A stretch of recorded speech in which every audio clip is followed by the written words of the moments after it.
Welcome,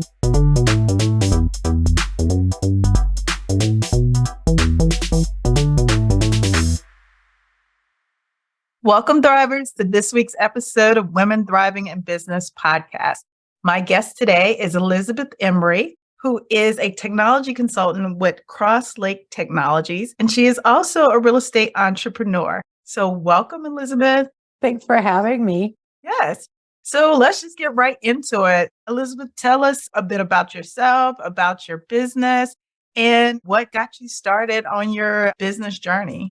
Oh, for sure. So I'm out of the Pacific Northwest. And so I've worked at large companies locally like Amazon. My husband was at Microsoft, and I'd really grown up building my technology skill set. I did a lot of business strategy, business operations type work, program management, and then agile work. And then in 2015, I was working for T-Mobile, and they were changing, as often happens. They're changing the C-suite folks, in with the new and out with the old. And so I had this opportunity to figure out what my next steps were. And as you mentioned, I was dabbling in real estate. We had a pretty strong real estate portfolio.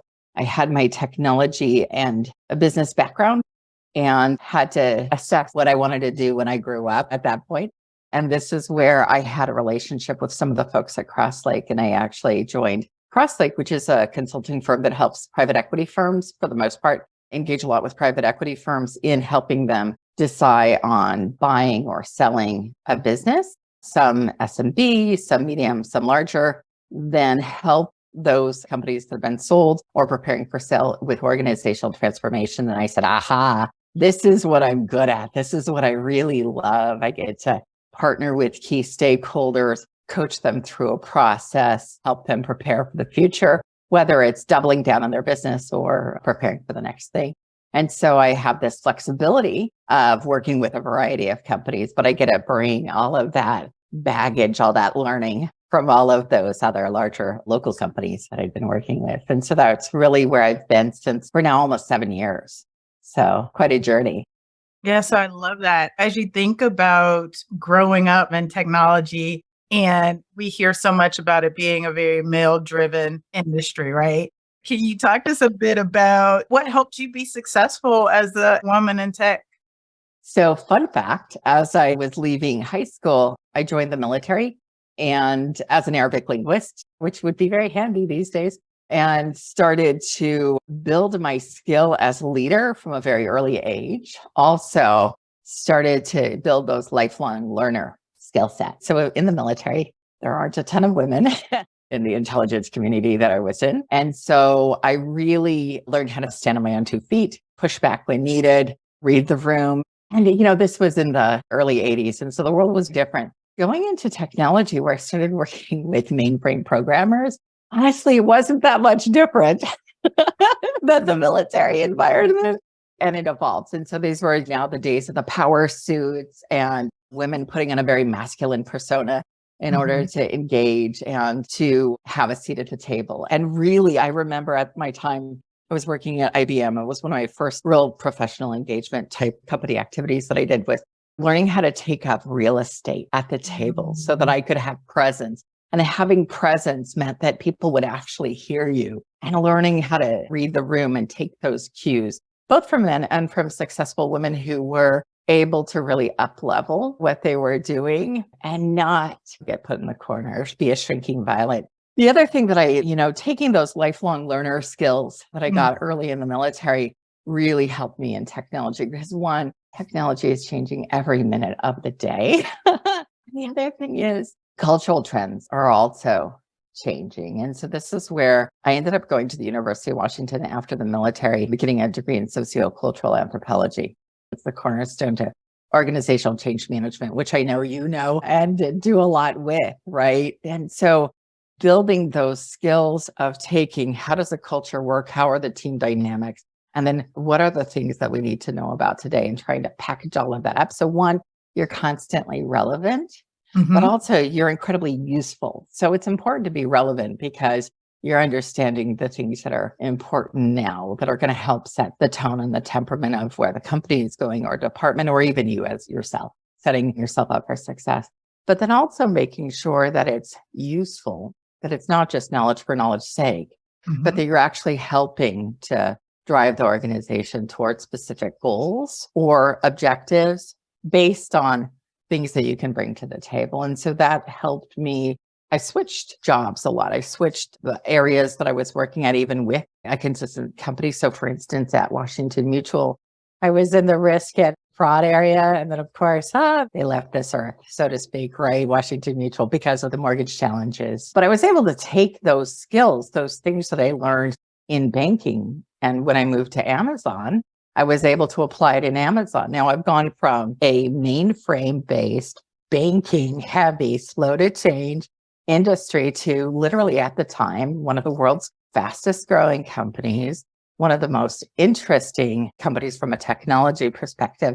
But I was able to transition that knowledge into, I want to say my average coworker's age was probably about 55 at the bank. Right. And it was about 27 at Amazon, right? So can you imagine the two different cultures?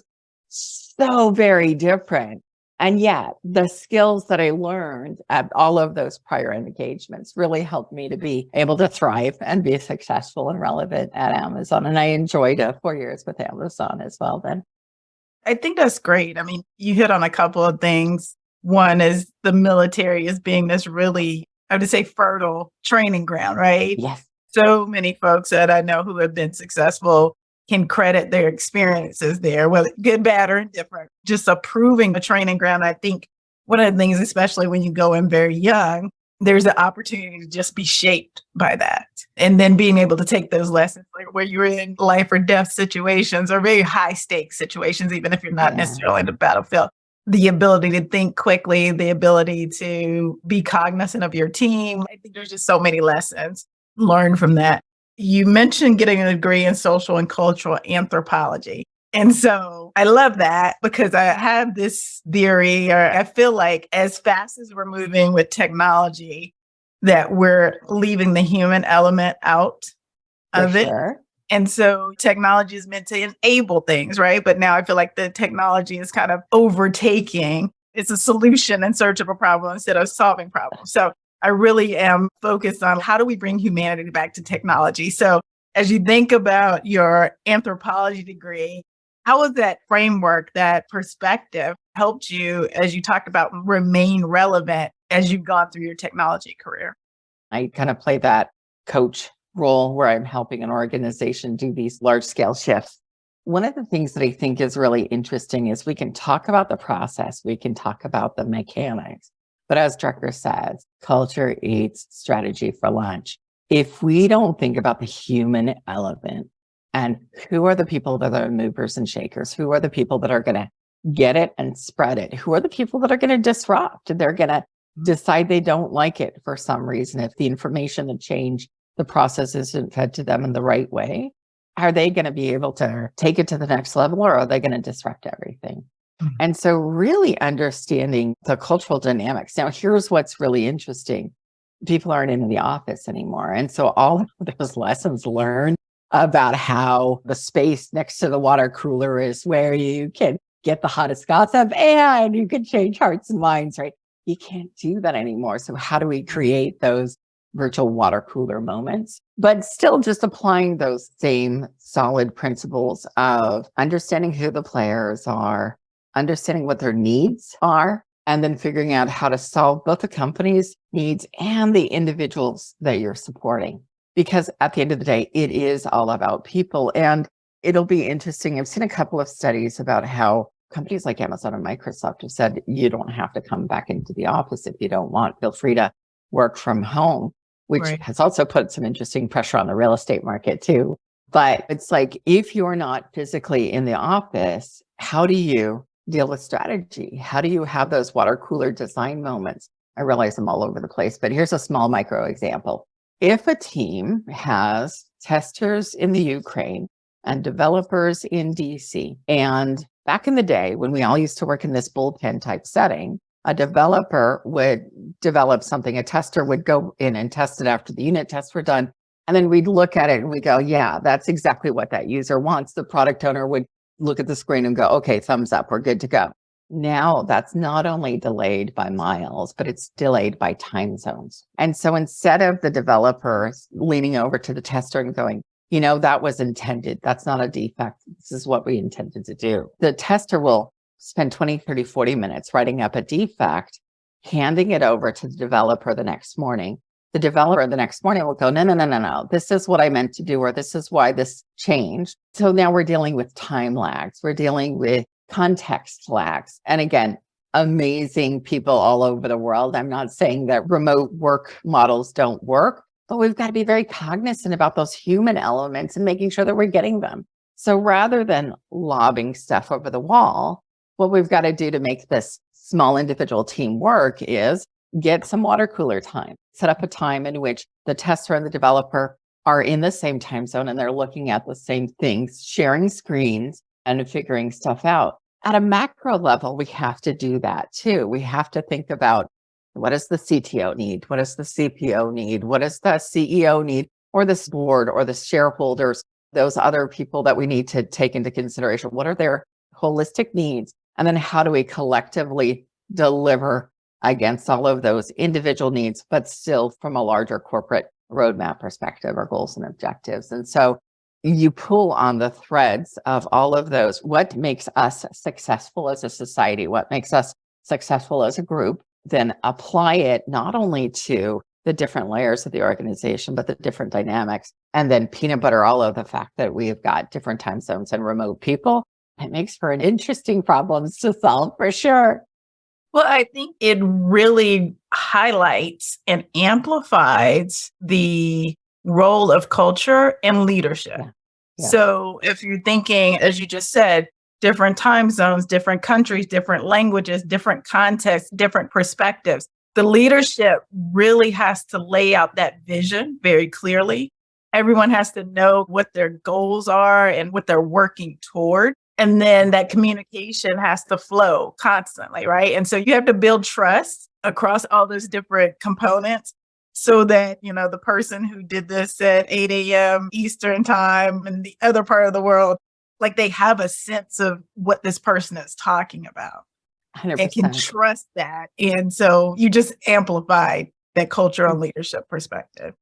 And the thing is, everybody is well-intended. I have yet to meet somebody who actually wants the company to fail or wants some friction to happen. It's the unintended consequences of the actions by not paying attention to these elements of organizational change that tend to trip us up. I don't have an MBA, right? So I don't know necessarily what are the core components that they teach, but I know when people get CS degrees, they don't necessarily know how to work in a team dynamic to build code. They know how to think about things. They know how to architect concepts. But how do we work as a team to build a tool? That is not something that they teach or can teach in an academic setting. Mm-hmm. It's the same thing. When we are leaders, we have to be aware of our strengths and our weaknesses. And if we don't know how to address, a simple example, I'm working with a client who they just brought in a new VP of engineering. I don't think they could have picked a better guy. I mean, the guy is rock solid, but the communication about how this person was coming in and the layers that he was going to be supporting in the areas of his responsibility, that hasn't come out as a memo yet, right? So there's a missed opportunity to really influence in a good way. Now, are they going to overcome that? You bet. They sure are. But gosh, it could have been so much better had we just remembered, make sure that people don't have surprises, make sure that people feel like they're part of the process, make sure that they know that there's new core people there to help them, that they've got a bigger mission in mind, that the company is growing. It's not about replacing or displacing. It's about amplifying and growing, and just getting that message out to the organization as a whole is such a great opportunity to, again, set the tone, set the culture of that organization. And this is why I love doing the consulting work that I do, because I can carry that toolkit of, I see which direction you're going in. These are some of the challenges you're going to be facing. Here's a tool for how to handle this. Or here's some consideration on how to handle this. A conversation with the board can be brought into an all hands team meeting so that people can see. They don't have to be aware of all the intimate details of the direction of the company, but they can see the bigger picture. And that transparency really drives people being excited about going to work every day. Right. And as you were talking, what came to mind is in business school programs, there's this team building element that is always a part of things. It just brought to mind like kids sports, right? So when you think about little kids that go out and play sports, they're just put on a team and they're out there just running around or kind of doing whatever. And really the goal is to help them understand that as a part of a team, you have a role to play. Yeah. And I think that needs to be more explicitly stated in organizations like, we're all going toward this goal. And here's your role to play in it. Because I think so often people are confused about their particular role. And that's where you get these silos. And that's where you get hoarding of information, or you get this, well, that's my responsibility versus your responsibility. And I think if we're more intentional about explaining everyone's role, and just like you said, that new person coming into the client space that you're working with, if it was really clear, like, here's this person's role and this is how he's going to fit into the team. And you know, your role either remains the same or this is how it's being adjusted. Like, I think we can shortcut some of the storming, right, around the teams, because it's very clear, like, here's your position, play your position. Right. And this is what we're trying to achieve here. Yeah. And I think that what's interesting is I was working with a team. I want to say it was one of my Amazon teams, and we were trying to figure out, we were changing our ordering pipeline from a monolith to microservices before the term microservices really was the thing. But basically, we had a big blob of code that did a thing, the ordering pipeline, and then we wanted to make it into smaller pieces of code that could enable the functionality of the ordering pipeline at Amazon, the retail experience, into small components that could be building blocks that could be put together in different ways for different scenarios and be highly useful without a lot of recoding.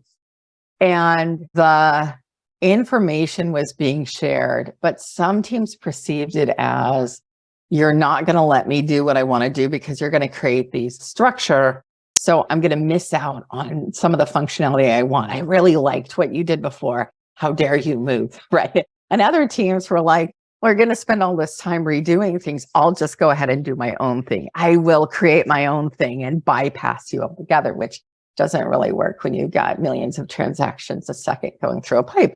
The thing that my product managers were joking about, it's like the web of badness far outdistances the web of goodness. So like, everybody's getting ultimately what they want. We have to spend a little energy. We have to spend a little time thinking about it. But once we build it, man, it's going to be amazing, right? And it was like the web of badness stuck in my head because it's so true. It can be fearful. People can be stressed. People can be worried about their job. All of these things paint people's brains when it comes to how we're going to tackle solving this problem that we collectively need to solve. And so this is where it is so key that we are really cognizant about our messaging when it comes to, we're going to be doing something new. We want you along in the journey.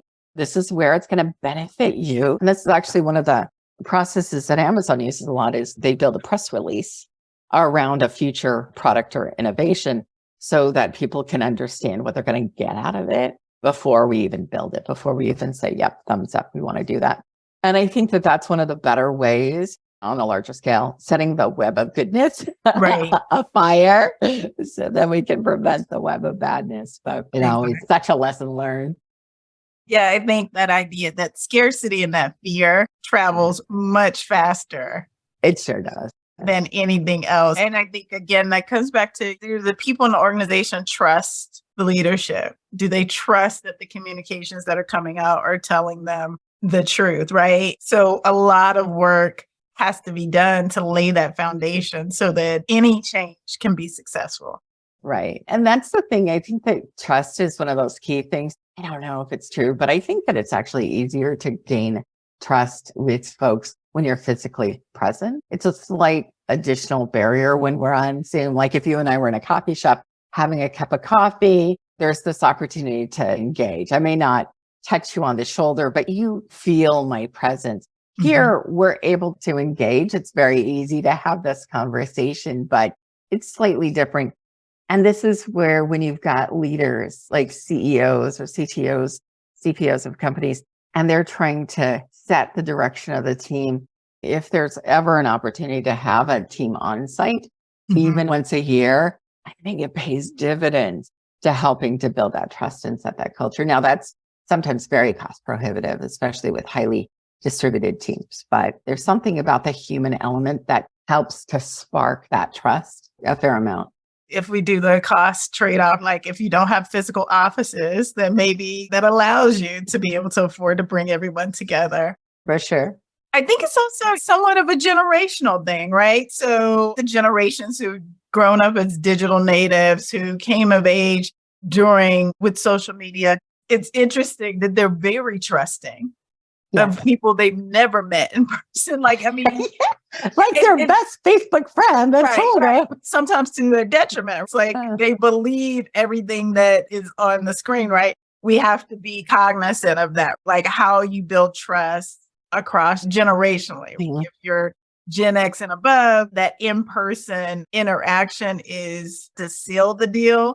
If you're younger generation, millennials or younger, like then it might be, I can trust someone I've never seen because this is how I grew up. I think though the connectedness, like that likability, so no like trust, I think that likability, that connectedness is born by being in person, like seeing a person in the flesh, seeing how they act when they're not on camera, right? I think that is key to building those lasting relationships. For sure. And this is one of the things that I do when I'm first working with a new client is like, hey, let's just spend a few minutes to get to know one another, kick your feet up, have a coffee or a tea, and let's talk about things like your dog or your favorite vacation spot, because it creates that opportunity to get to know that person. And once the things that are important, what makes them tick, then you're more able to help them to be successful and to guide them, to coach them. The other thing that I think that's really important in building trust is having a clear direction, like whether you're establishing goals or you call them OKRs or you call them our SMART goals or whatever, the thing that we collectively are doing, because nothing brings about a team culture better, in my opinion, than us collectively getting in our kayaks and rowing to that same North Star. We don't necessarily have to be in the same boat. We don't all have to be oarsmen, but we do have to know where the North Star is, and we can all get there. And then clear, transparent communication on how we're doing, where we can improve based on metrics. And that, I think, just is the whole enchilada when it comes to getting the organization to move in the right direction for these larger corporate objectives. Right. I laughed when you mentioned kayaking. My son and I, we were out kayaking and he started off very well. Like he was paddling, he's doing all the things. And we get halfway, we're in literally the middle of the lake. And he's like, yeah, I'm tired. I'm done. And now the wind is coming the wrong direction. It's a much different experience when there's two of us paddling versus one of us paddling. I had to laugh when you talked about that. And you were in a double kayak? Yes. So and all of a sudden he stops. Thanks. Yeah. Like, it's just like added weight that made me laugh, but it's still very appropriate for business because it's understanding people's skills and understanding their stamina and their ability to and where the headwinds are coming from. Exactly. Right? That may blow them off course. Absolutely. Exactly. So very appropriate. I think every team should just go out in a kayak. So weird, funny little story on us an aside. So I live in a location where we're basically on a sandbar in the mouth of a harbor. And on this sandbar, we've got 26 miles of freshwater waterway of these man-made canals and natural lakes.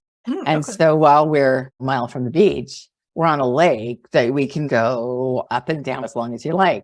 But because we're on this sandbar in the middle of the ocean, the winds come in as the tide is coming in. Now, this is fresh water. It's not connected into the ocean. But in the morning, the wind blows this way. And in the evening, as the tide's going out, the wind blows this way. So you actually have to be really cognizant when you are getting out on the kayak. All of a sudden, you're like, yeah, I'm cruising along. This is really, really good. And you're starting to head back. It may be 5 mile an hour winds. Like it may be virtually nothing. You don't want to get in the middle of the canal or the lake or whatever. And go, okay, I'm done. I am done. And just knowing your environment. And it's weird because it took me like a year, and we've been here 5 years. I think it took me like a year and a half for me to figure out why in the morning this door would be breezy and in the evening that door would be breezy. I was like, what on earth is going on? Oh, duh. It's related to the tide. Right. No, I didn't. Like you were really tied to the earth's rhythms, right? So I think that's great because that really exemplifies that you do have to be cognizant of your environment and the timing. So if you want to go out kayaking, you need to know like this is what it's going to feel like going out. This is what it's going to feel like coming back in, depending on the time that you're doing Yeah. it. So Yeah. I always like to go into the wind on my way out so I can kind of coast on my way back.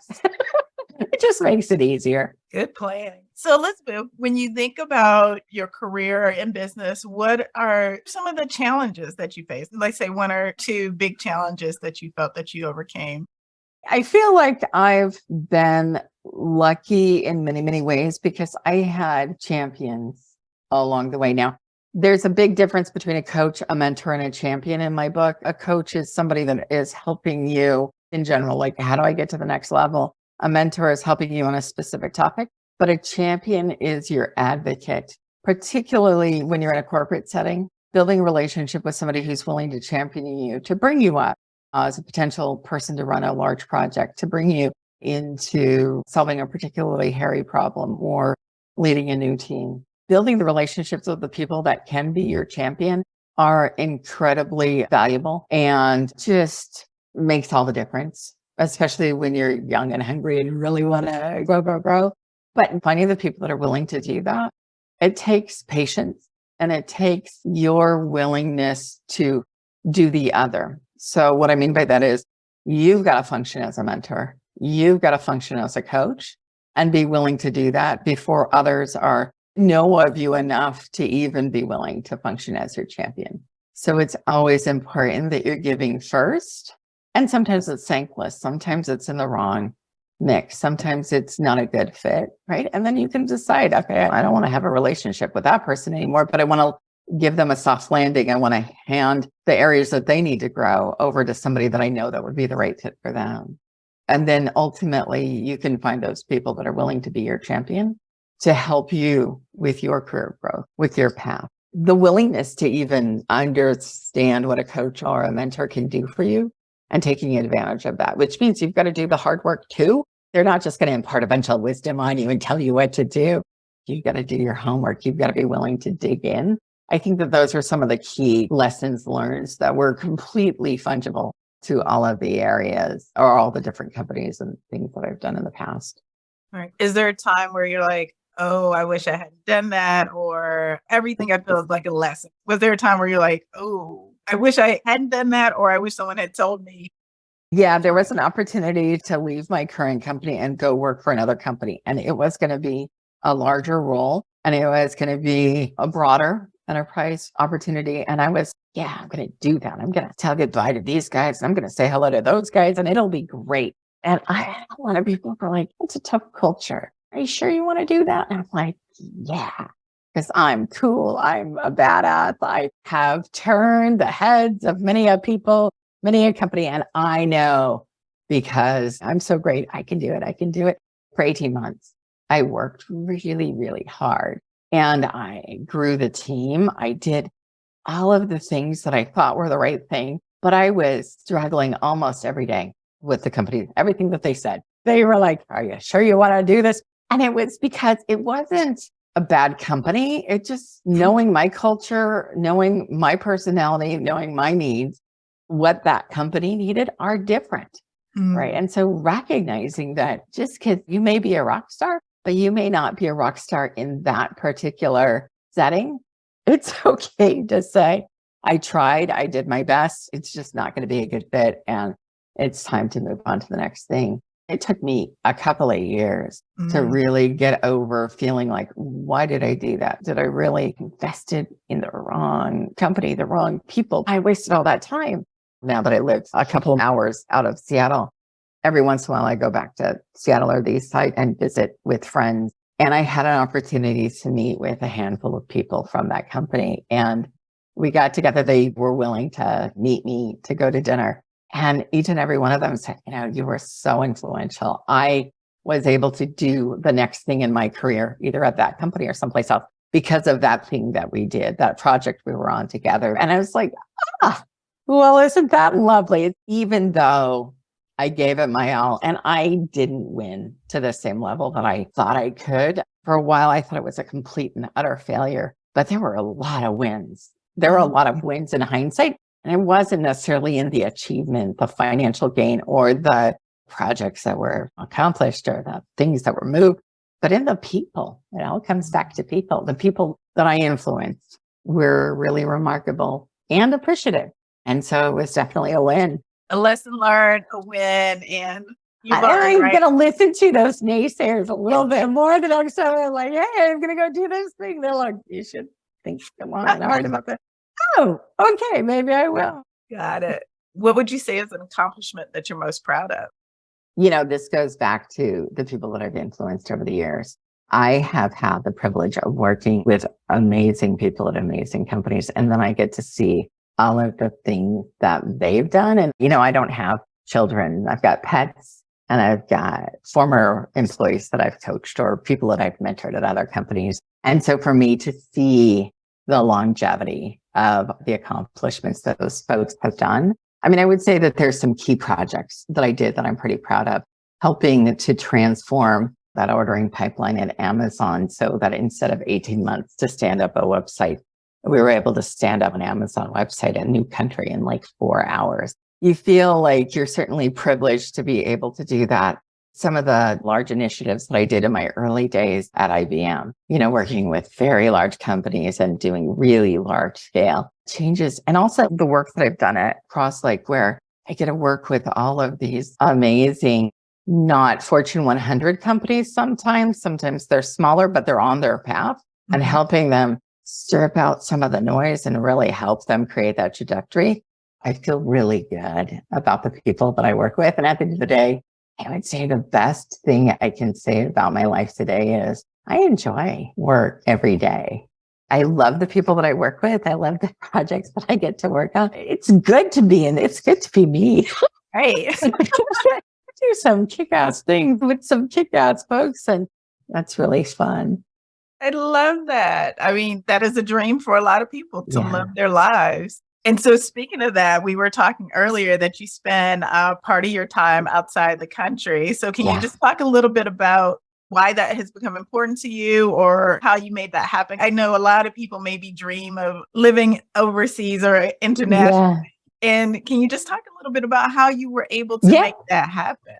My husband and I, our major passion, our common bond, if you will, is around traveling and traveling internationally. We do a lot of travel to Europe. We have yet to really tap into Asia other than India, but it is the thing that we enjoy the most. And he had left Microsoft. He was just focusing on a gaming company, and his former coworkers at Microsoft offered him a position. And that company had a development organization in Spain. And they needed somebody that was a strong leader, a strong engineer, and that could really help the team grow.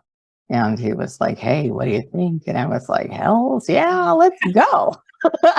Because it would enable us to work wherever we wanted to and to be able to do all of those European trips and to kind of shake things up and see what we could do. Unfortunately, it was right before COVID. So he's the general manager of a team of about 125 developers. And as a consultant, I work with mostly East Coast companies. And so I either work when I'm on the West Coast a little early, or when I'm in Spain, I work a little late. So I live in Granada, Spain. My husband lives there 3/4 of the year, and I live there about half the year. And then we use that as our anchor spot. So last summer, we decided to go to Iceland for a couple of weeks and see some friends and go around the island. And we're doing a Mediterranean cruise this, coming Christmas. But I made sure I had internet access so I could continue to do my work. And so it's really been a fantastic journey. And also at the time, Crosslake had an office in Estonia. And so I could have actually transferred to the Estonia office and either worked there or worked for American companies in transit. Countries like Spain have a digital nomad visa, so you can actually work internationally. And so if you're lucky enough to really be a remote person and you're willing to be able to make it work so that you're getting up early or you're staying up late, if you're willing to do that, the world is your oyster. Particularly post-COVID, a lot of companies have really shifted to a remote environment, which means that you can literally work from anywhere in the world. as long as there's internet, which has just been fantastic. I love that. More checks in the column around living the great life. So thanks for sharing about that. So, Elizabeth, I have two questions I ask every guest on my show. So, the first one is, what are one or two songs that are on your power playlist and why? Yeah. So years ago, I did a Tony Robbins Unleash the Power Within seminar, and it was so much fun. It was such high energy, like literally you're dancing in the aisles. And it was one of the songs playing in the last seminar that I went to, and it gets your heart pumping. It seems to be playing every time I do a spin class, for instance. It's playing, like it is definitely one of those songs. And then Happy by Pharrell. It's one of those songs that you can't help but be happy when you hear it. I mean, it just makes you smile. And I love Frank Sinatra and Sammy Davis Jr. and that era of music. But when I want to get focused on, going on a hike or getting up in there or getting prepared, running a workshop, whatever it is, I have to have those high energy songs that just get your brain working and your blood flowing. I love it. And then last question, what is one book that has helped you thrive in business? Yeah, this book is old. It's like from the mid 80s, but it is so completely relevant. The book is called The Goal by Goldratt. And I assume he's a mechanical engineer, but he focuses on lean manufacturing before lean manufacturing was a thing. But we have to elevate our constraints and understand everything that prevents the workflow from going in order for us to get more through the pipe. And we learn all sorts of lessons like that, like put the slowest part of the process early, and then you can control the flow. Small equals fast. We can break things into the smallest components, and small components have low friction. Low friction allows for things to get through the pipe, which is incredibly relevant when we're talking about software development. And so you apply all of these lean manufacturing concepts into technology and into my personal life, quite frankly, right? My husband and I have got a real estate portfolio, a US-based real estate portfolio. And there's a lot of moving parts because we have investments in 7 states, a lot of states, lots of parts. And so we've got to be thinking about how do we manage that portfolio effectively. So this is how geeky we are. We actually have a Kanban board so we can manage all of our to-dos because, again, he's in Spain or Iceland or whatever, and I'm in India or the US. We've got to keep our act together. And so we apply a lot of these lean manufacturing approaches to our own life. And certainly they apply in developing technology and software too. Yeah, I love that of like running your life like a business somewhat, getting organized and having a place where you can communicate. But I love this idea of reducing friction. And that's what I say about Amazon all the time. They reduce the friction to buy anything, right? Like if there's a barrier that could stop you, like it is removed. They're getting that thing out of there. I mean, like literally at the time that I worked there, even just those years ago, they were doing 1,000 changes at any given time. Like all these multiple A/B tests were going all the time. But speaking of running your personal life like a business, one of the things that I do is I set up goals.